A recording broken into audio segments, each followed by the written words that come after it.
uang, tapi uang bukan segala-galanya. Tanpa fee dia, toh saya hidup-hidup aja, iya kan? Tidak jadi kaya, ya sudah, memang bukan bagian kita. Tapi kita harus tetap hidup. Nah itulah orang sering bingung, apa itu isi tapi kosong, kosong tapi isi. Hai guys, terima kasih sudah mensupport dan nonton terus acara Bedante Show. Bagi kamu yang punya cerita unik dan menarik bagaimana kamu bisa bangkit dari kegagalan kamu, keberhasilan kamu, boleh kontak kita. Sama seperti mereka yang sudah cerita sama kita.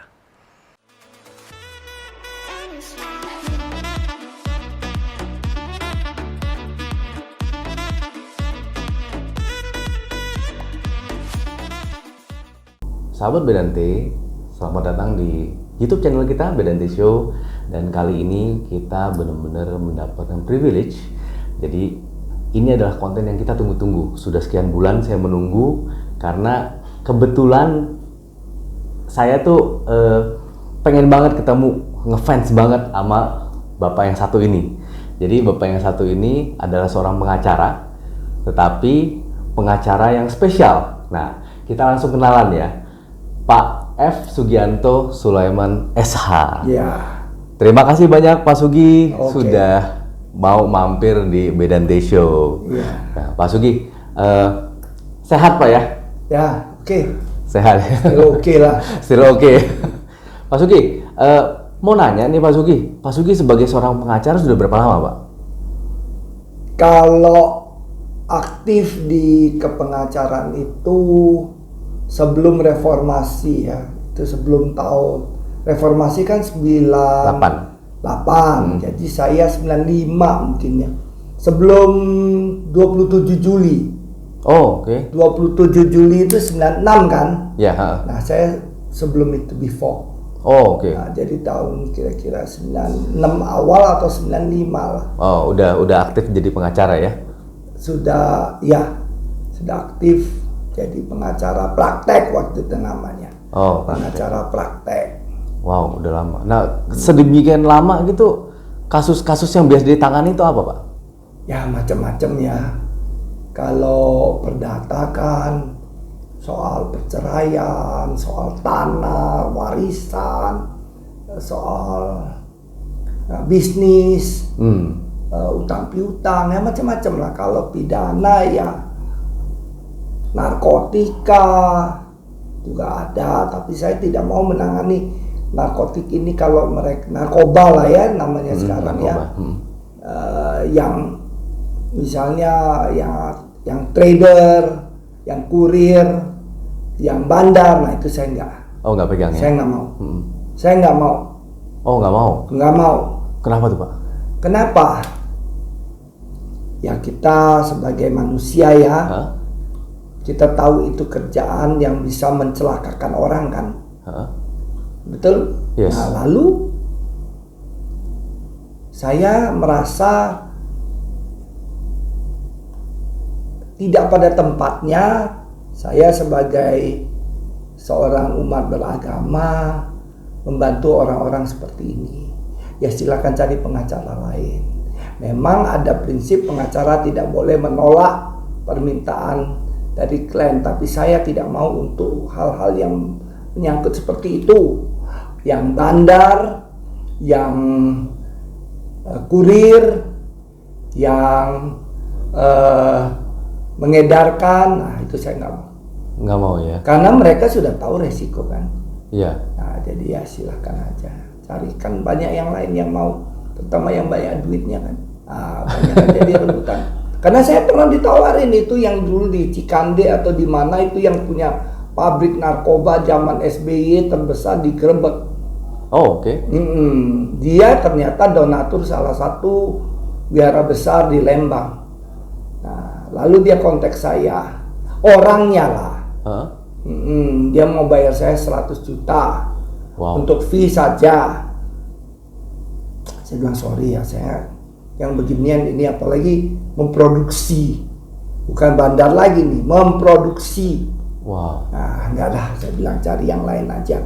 Sayang lupa, fee-nya lumayan. Iya, fee-nya lumayan. Iya, tapi saya pikir dosanya juga lumayan kan. Yang enggak deh, saya bilang biar yang lain aja deh, saya tahu juga nggak perlu duit sebanyak-banyak begitu juga buat apa. Tapi kan Pak Sugi sendiri kan punya anak buah nih Pak, maksudnya ini sorry ya, kan masalah ekonomi juga penting juga Pak, kalau ada fee-nya lumayan begitu kan sayang banget. Oh ya? iya, kalau itu iya, kita punya kehidupan yang perlu dukungan materi kan. Yes. Nah, tetapi ya, nah inilah yang harus kita atur dalam hidup ini. Pada satu sisi kita perlu uang, tapi uang bukan segala-galanya. Tanpa fee dia, toh saya hidup-hidup aja, iya kan? Tidak jadi kaya, ya sudah, memang bukan bagian kita. Tapi kita tetap hidup. Nah itulah orang sering bingung, apa itu isi tapi kosong, kosong tapi isi. Saya bilang kalau itu artinya, you jangan bingung-bingung, duit aja deh. Iya. Perlu duit nggak hidup ini? Perlu. Segala-galanya perlu duit. Yes. Tapi apakah duit adalah segala-galanya? Enggak juga. Nah, enggak juga. Kalau duit untuk segala-galanya, saya bilang, you jual lah istri you jual anak you jual mak lu. Jadi duit kan? Suruh mereka jadi pelacur. Nanti lu dapat duit. Oh, enggak gitu kali. Nah, enggak gitunya itu. Kebijaksanaannya di situ. Kebijaksanaan di situ ya. Dan juga gini Pak Sugi, saya juga baru kepikiran nih karena Pak Sugi ngomong gitu, kalau misal punya duit tapi nggak ada yang jualan sayuran juga kita nggak bisa beli sayuran ya, nggak mungkin makan tuh duit ya. Kalau itu sih jualan pasti banyak. Malah kita tidak bisa mengontrol barang-barang yang dijual. Misalnya dulu waktu saya mengalami kebutaan di tahun 90-an, 91 atau 92 itu rasanya 91 atau 92 gitulah. Nah, waktu itu kan handphone tuh masih mahal kan. Iya. Apalagi WhatsApp, apalagi yang smartphone gini-gini mana ada. Belum ya, masih Nokia pisang ya. Bahkan belum ada pisang. Masih yang gede sekali itu loh. Oh. Ericsson yang gede. Botol air, kayak botol air tuh ya. Lebih gede lagi, dia pakai tas. Oh, oke, yang awal-awal ya, kayak Iya, film-film untuk Hongkong bawa- ya. untuk Film-film Hongkong. Bawa di mobil itu. Iya. Itu pertama ya, awal Iya. pertama kali ya. Nah, kita nggak berpikir kita bisa beli handphone kan. Mahal banget. Untuk apa? Lalu berkembang sedemikian rupa sampai smartphone, sampai iPhone muncul. Mulai 1, 2, 3, 4 itu pun masih mahal. Saya sanggup beli pertama kali iPhone 5. Kenapa iPhone 5? Karena bukan karena logonya ada Apple itu, bukan. Tapi karena dia ada Siri. Bisa diajak ini ya. Nah, dia bisa ngomong. Jadi saya terpaksa beli dia. Nah, kebutuhan yang begitu kan terus bermunculan. Bahkan dulu tidak pernah terpikir, sekarang jadi kenyataan. Dan you kan memperoleh kemudahan dengan adanya handphone. Betul kan? Yes. Nah, sekarang kita kalau mau pakai handphone yang jadul begitu, bukan nggak ada jualannya, ada. Tetapi waktu atau saat ini menghendaki you menggunakan handphone, dan kita harus belajar menggunakannya. Belajar itu membuat kita stres loh, luar biasa stresnya. Ya gimana kita ya, orang buta disuruh meraba sana meraba sini, bingung kan. Dan nggak ada tombolnya ya kalau sekarang nggak ya. ada tombolnya. Kalau awal-awal masih ada tombolnya, BlackBerry ya, gitu ya. Lebih gampang. Easier. Jadi sekarang, nah sudah terbiasa memakai begituan, ya sudahlah, kita juga menikmati lah ya. Teknologi ya. Iya, kan jadi bisa nonton YouTube, bisa apa ya nggak? Iya, benar gitu. bisa belajar ilmu baru lah ya. Nah. Gitu. Nah, Pak Sugi, ini menarik banget. Pak Sugi tadi udah raise mengenai kebutaan Pak Sugi ya. Nah, Pak Sugi ternyata memang bukan dari kecil ya. Oh bukan. Kenapa tuh Pak? Jadi kalau boleh tahu nggak apa-apa ya kita ngobrol tentang ini. Iya. Ya? Oke. Jadi saya ini tahun 85 saya sudah tahu ada masalah dengan mata saya. Lalu saya berobat ke rumah sakit segala macam. Nah, makanya jadi orang nomor satu tidak boleh panik, tidak boleh tidak menguasai diri kita. Itu penting. Tidak boleh menjaga panik. kesadaran kita tetap full. Nah, jangan panik. Begitu panik, kesadaran hilang. Kesadaran apa? Kesadaran untuk menguasai diri kita.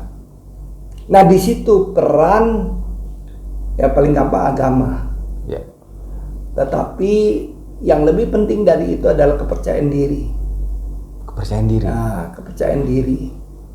Kita harus percaya pada diri kita. Kalau nggak, percaya sama siapa?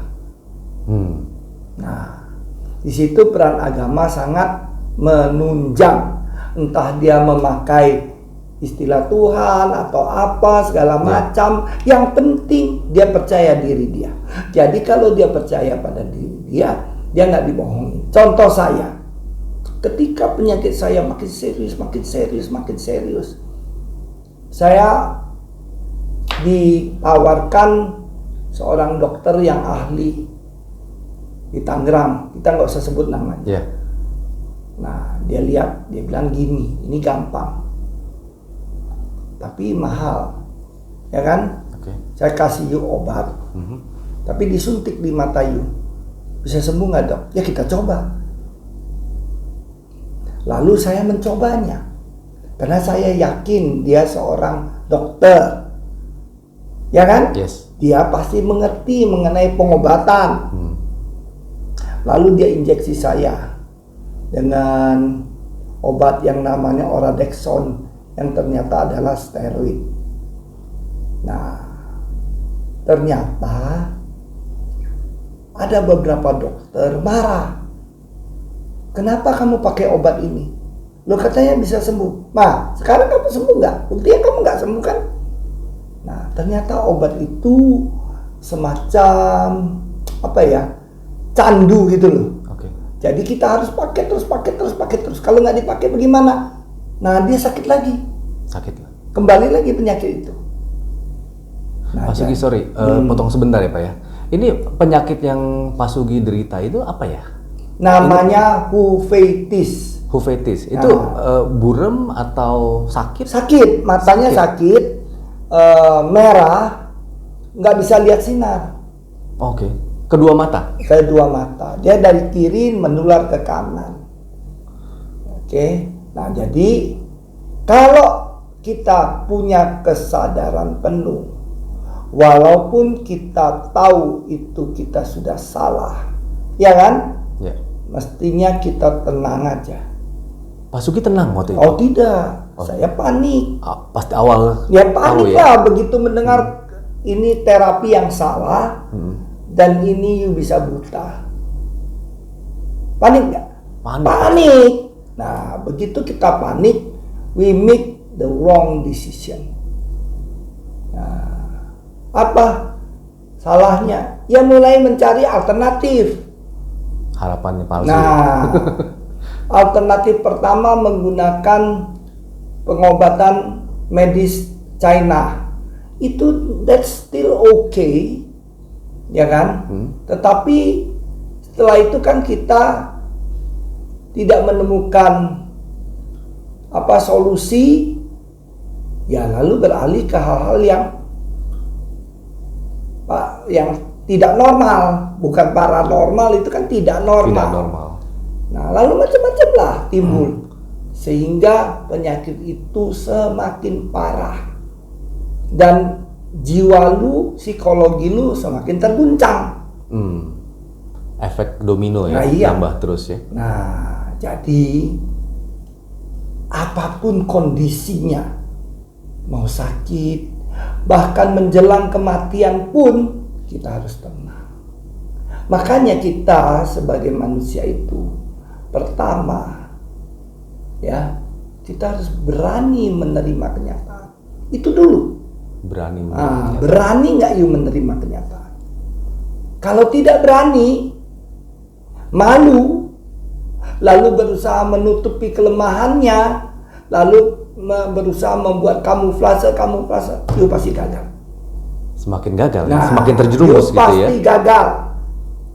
Nanti terungkap you malu. Nanti ketahuan menjadi bahan olo-oloan orang. Ya ngomong aja apa adanya. Ngomong apa? Saya buta, saya tidak bisa melihat. Orang tahu kan? Ya. Jadi ya kita nggak tutup-tutupi. Oke. Nah, Pak Sugi. Tapi kan Pak Sugi ini kan pada saat mau jadi pengacara kan harus kuliah dulu, Pak. Kalau waktu pas mengalami pertama kali sakit itu kan berarti umurnya range-nya ya, mohon maaf kalau salah ya. Berarti masih belum kuliah di pengacara dong, berarti kan S1. Saya bersyukur ya. Waktu itu saya memperoleh nasib baik yang luar biasa. Kenapa?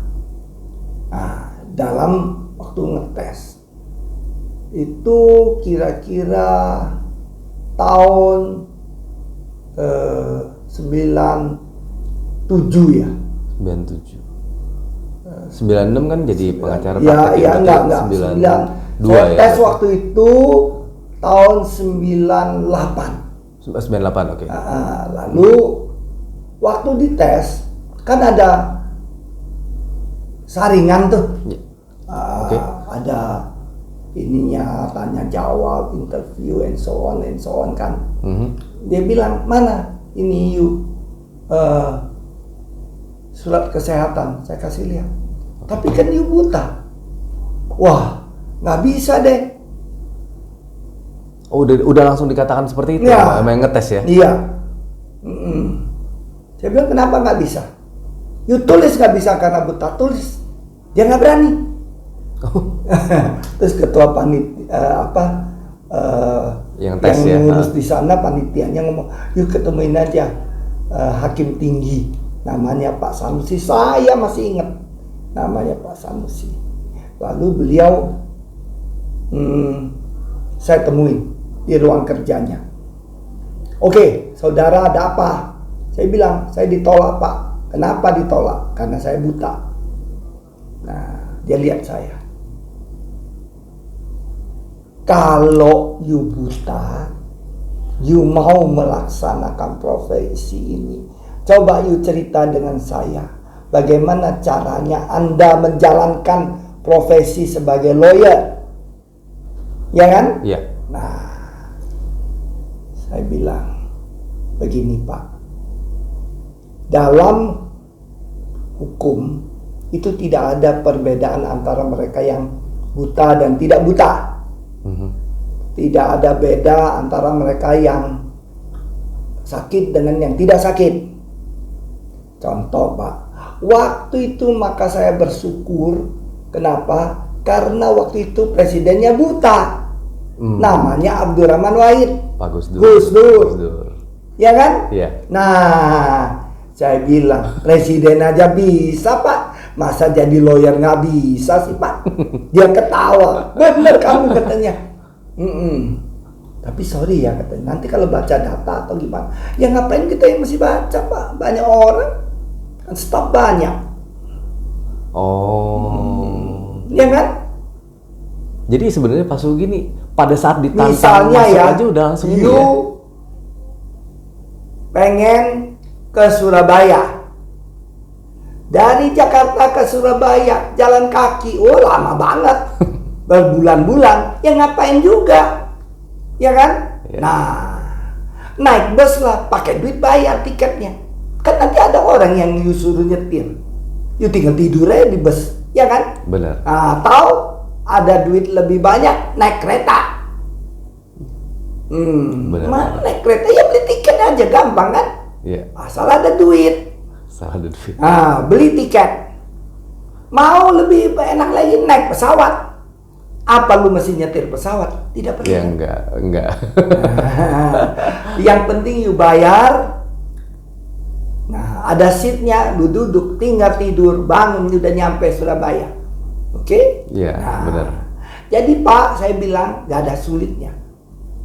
Yang mau kerja itu banyak sekali. Jadi kita kerja tim, saya bilang. Nanti saya cuman diktein apa yang saya mau.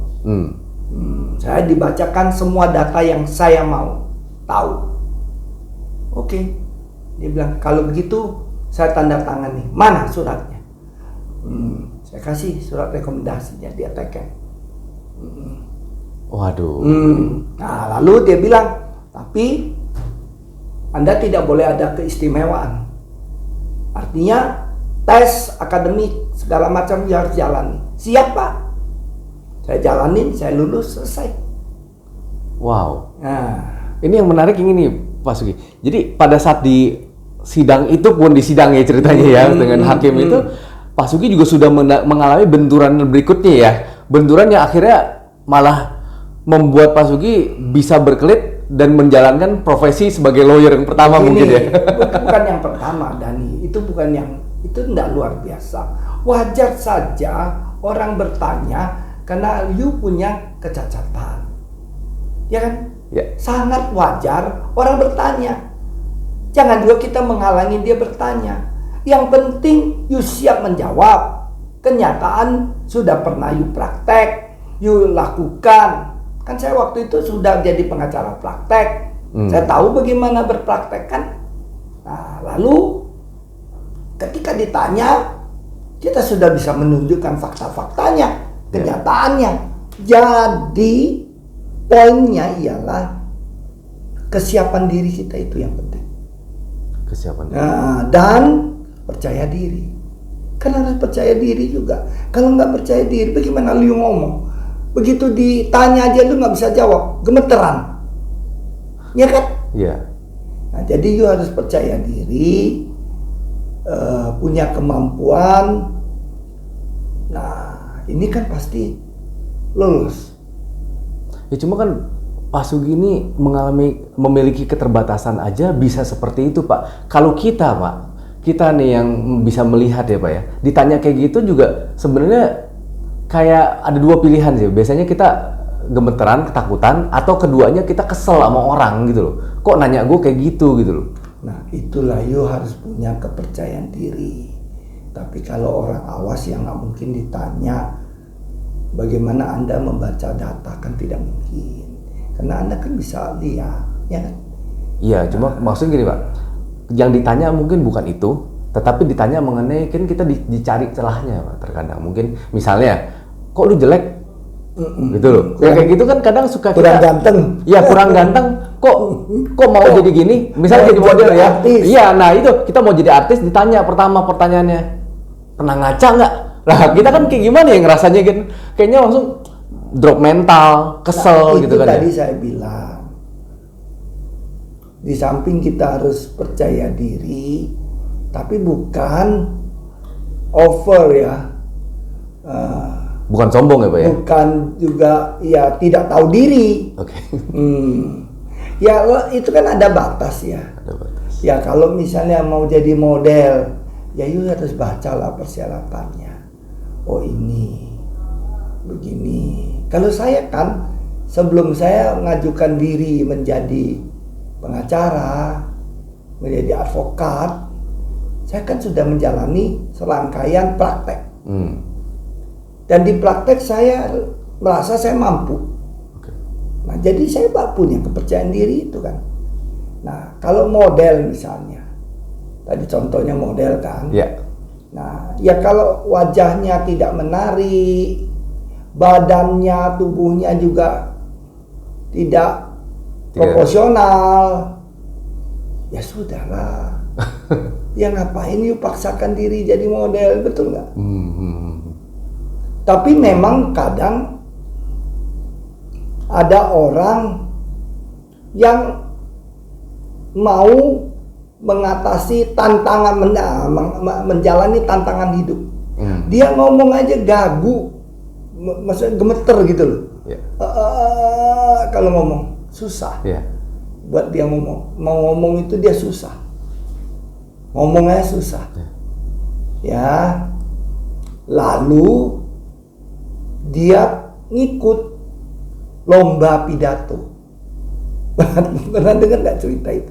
Belum. Nah, orang dia ngomongnya susah, suruh lomba pidato. Waduh, kata orang, lu bener-bener nggak tahu diri. Dia diam aja. Gagal dari lomba ke lomba, dia tidak pernah menang. Lalu orang tanya, what for you join apa itu lomba pidato ini? Iya kan? Iya. Nah, dia bilang, tapi saya sekarang ngomong sudah lancar. Target dia supaya lancar ngomong, berani menghadapi publik. Oke. Jadi dia dapatkan apa yang dia mau. He never wins the race, ya kan? Dia tidak pernah menang lomba itu, tapi dia memperoleh apa yang dia mau. Ini yang disebut face your fear itu ya? Nah, itu. Oke. Jadi kita kadang juga harus membuat sesuatu di diri kita, suatu beban yang sebetulnya kita nggak bisa angkat. Tidak apa-apa kita gagal mengangkatnya, tapi dari kegagalan itu kita banyak yang kita dapat. Apa yang kita mau tercapai. Ini orang maunya kan ngomong lancar depan umum. He got that kan? Targetnya itu, bukan buat menang ya? Bukan buat menang. Orangnya nggak tahu, makanya judging dia ya. Iya, ini orang cuman ngikut-ngikut aja nggak pernah menang, ngapain sih lu katanya. Ya, tapi dia punya target lain. Nah itu yang luar biasa. Oke. Nah Pak Sugi, pada saat Pak Sugi udah lolos tuh, yang untuk itu udah jadi pengacara nih kan, state pengacara. Jadi apakah pengacara lawan, karena kan tidak ada privilege ya berarti ya. Nah apakah pengacara lawan melihat keterbatasan Pak Sugi dan pernah nggak ada orang yang mencoba menggunakan itu untuk melawan? Oh banyak. Banyak. Pak Sugi Tapi gimana? Kan nggak perlu kita khawatir, nggak perlu kita rendah diri kan? Nggak perlu kan? Ya nggak perlu. Bahkan hakim pun merasa, kau, apa matamu? Gak bisa lihat Pak Hakim, ya kan? Ya. Nah, jadi gimana nanti? Ya pokoknya Bapak sidang aja, kenapa emang? Saya punya izin, saya boleh berpraktek. Negara ini mengizinkan saya berpraktek, Pak Hakim. Oh iya, udah kita terus. Nah itu hakim. Lawan, ya banyak juga yang underestimate you kan, membuat you drop kan. Nah tapi ya kita jangan usah. Bagaimana, kita ketawa aja, kita senyum aja. Sekarang mari kita memulai persidangan. Perdebatan mengenai hal-hal di luar persidangan mestinya nanti baru dibicarakan. Wow. Nah, jadi kita ingatkan, kita datang sini mau ngapain? Mau sidang kan? Ya. Nah, sidangnya dulu. Misalnya you masuk restoran, ada nggak orang masuk restoran nggak makan tapi ngurusin hal-hal lain? Banyak juga. Misalnya orang mau merayu ceweknya, diajak ke restoran. Apakah cuma makan? No. Bukan, ya. Orang mau jualan rumah, jualan asuransi, jualan apa, ketemu di restoran. Makan nggak dia? Enggak. Belum tentu. Lobby ya. Ngelobi. Nah, banyak kan? Ya, banyak. Jadi orang ke restoran belum tentu untuk makan. Oke. Nah, demikian juga. Nah, tapi kita harus ingatkan mereka, you come here to eat. Ya kan? Nah, jadi kita ingatkan, ini persidangan. Mari kita sidang. Nah, itu kita harus ingatkan. Jadi orang kaget. Oh iya, nah, kita sidang dulu deh.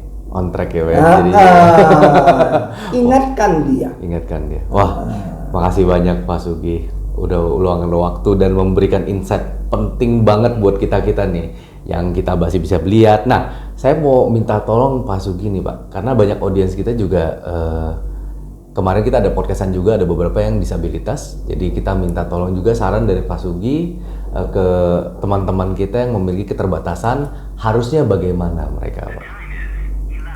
Hidup ini menurut saya ya memang harus kita jalani dengan apa yang kita punya. Kita tidak perlu menghayal-hayal atau orang istilahnya halu dengan sesuatu yang memang di luar diri kita. Seperti saya buta, tunanetra, ya kan? Yes. Nggak bisa lihat, itu pasti. Lalu saya berpikir, apa yang mesti saya kerjakan? Apa yang saya punya? Ya kan? Ya. Nah, saya ya pernah dulu kerja di kantor hukum, ya pernah ngurusin investasi. Saya sangat tertarik di bidang legal, di bidang dokumen-dokumen. Saya senang sekali. Tetapi saya tidak mungkin mengerjakan pekerjaan itu. Ya kan? Ya. Nah, karena kalau saya menjadi paralegal, menjadi legal consultant itu, you must deal with documents. Nah, aku nggak bisa lihat. How come? Ya kita harus gunakan cara lain. Misalnya ke Bogor. Kita kalau ke Bogor pakai mobil, kita bisa jalan tol. Ya. Tapi kan juga ada jalan yang non tol. Betul kan? Yes. Nah, jalan Bogor Raya itu. Nah, you nggak bisa jalan tol karena naik motor, ya udah jalan non tol. Saya tidak bisa menjadi legal consultant, tidak bisa jadi paralegal, ya sudahlah. Tapi kan saya masih ngerti mengenai hukum lain, hukum acara apa, ya sudah jadi pengacara aja. Yang persyaratannya itu tidak seketat yang menjadi legal consultant. Nah, legal consultant sebetulnya tidak seberat lawyer ya. Lawyer kan harus fight, harus pengadilan segala macam. Tapi kantaunya kan lebih baik. Iya kan? Ya, benar, duitnya lebih banyak. Nah, tetapi ya kita nggak bisa ke sana. Mau apa? Ya kita tahu diri lah. Lalu kita siasati kelemahan kita dengan cara mengantisipasinya. Oke. Nah, apa yang perlu diantisipasi? Seperti saya naik pengadilan, ya saya suruh anak buah saya baca dokumen. Ini nanti urusannya apa? Ya kan? Ya. Apa yang menjadi poin yang akan dibicarakan di sana, di sidang? Nah, kita kuasai. Nah, kalau kita sudah kuasai, maka kita nggak usah khawatir. Hukum itu kan yang penting keadilan. Ya. Nah, keadilan itu kan bukan sesuatu barang yang perlu dilihat kan, tapi dirasa. Dirasa. Betul nggak? Iya. Nah, itu. Oke. Wah, terima kasih banyak Pak Sugi sekali lagi sudah mau hadir dan ngobrol dengan Bedante Show nih kali ini. Jadi sahabat Bedante, seperti yang tadi kalau kita boleh rangkum dikit yang terakhir adalah kita setiap orang pasti punya kelebihan dan kekurangan. Jadi kalau pada saat kita mengambil jalur, ya kita lihat dulu kelebihannya kita apa, kekurangannya apa, jangan maksa gitu kan ya. Tapi tetap bisa mencapai tujuan yang kita inginkan. Seperti tadi cerita yang mengenai orang yang mau ikutan lomba pidato padahal dia gegap. Oke, thank you very much for watching. Ya, silahkan jangan lupa subscribe di YouTube channel kita komen, like, dan juga share ke teman-teman supaya kita bisa selalu semangat memberikan konten-konten yang menarik. Oke, thank you very much. Bye-bye.